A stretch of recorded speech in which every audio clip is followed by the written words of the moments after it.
as usual, when Ford Performance really sticks their minds to something, they come out with a product that is pretty impressive.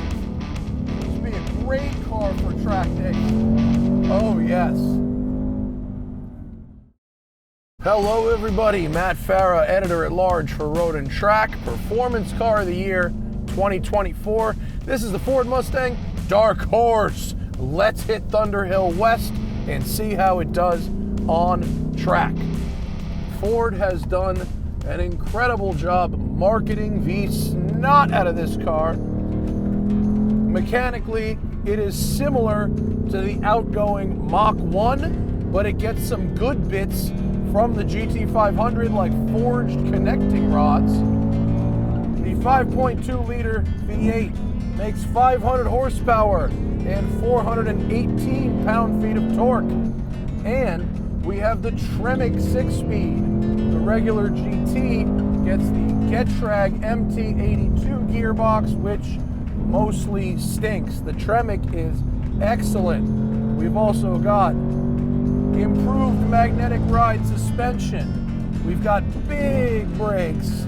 We've got Pirelli Trofeo RS tires.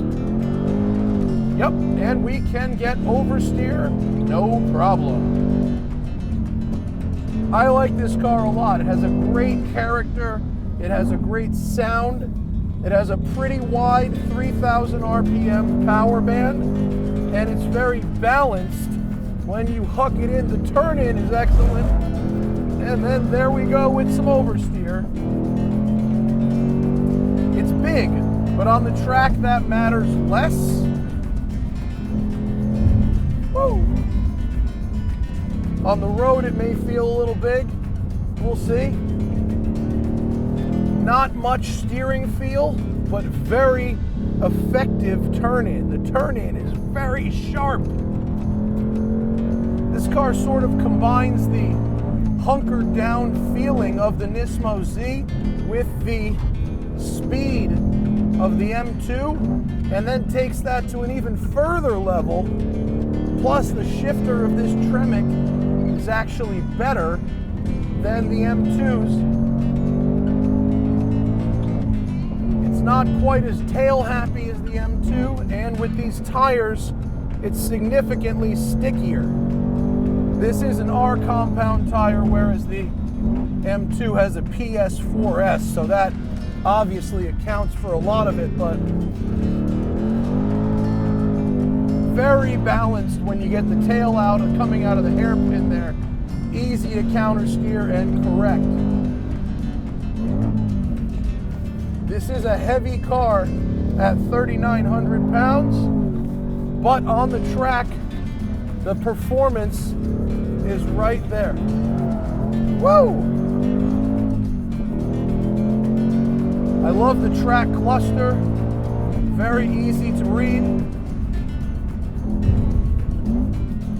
Good pedal spacing for heel toe. The seat doesn't hold me in as well as the BMW or the Nismo, so I find myself hanging on the wheel a little bit. But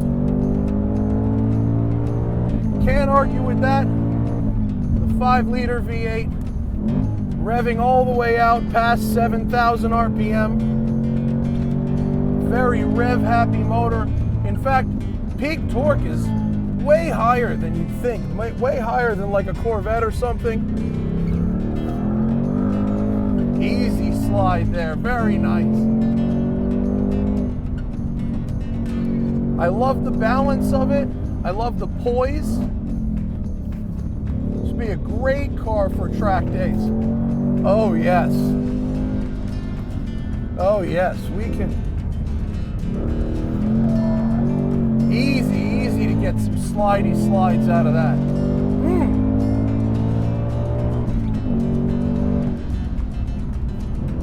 Just delightful. Absolutely delightful car. Base price is in the 60s, but this one's got a whole bunch of goodies. So we're talking about $74,000. It splits the difference between the Nismo Z and the M2. The M2 is a little more expensive. The Nismo is a little cheaper. And I feel like this is the fastest of the three. I feel. We'll see what the lap times say. But as usual, when Ford Performance really sticks their minds to something, they come out with a product that is pretty impressive. I'm not really sure how it is on the street. The regular GT is a nice street car, and we'll certainly find out how this does on Thursday. But on the track, the balance, the composure, the wide power band, the direct shifting of the gearbox, all of it comes together in a wonderfully compelling package that gives you some really, really good tail out maneuvers if that's what you're going for. So I think Ford has really done a nice job with this car, especially considering its, you know, reasonable price point. It's not super cheap, but it's also not super expensive for what you're getting. Big power car and really, really delightful.